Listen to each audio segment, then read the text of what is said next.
Customers with the AEC collection can use a combination of AutoCAD and Revit-based deliverables with BIM 360 docs to deliver accurate documentation for all project members to access.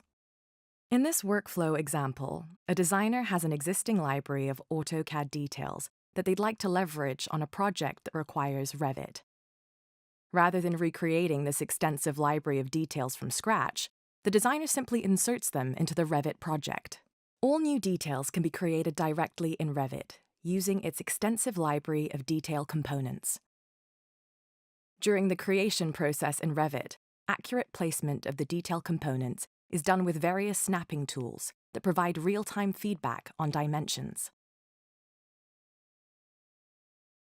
Components such as insulation and wall section views can be placed with precision. And as the detail is finalized, annotation and notes can be added to ensure accurate construction.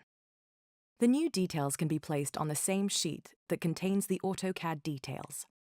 In addition to this, exploded 3D views can also be created and placed on the sheet to help reduce RFIs during the construction phase.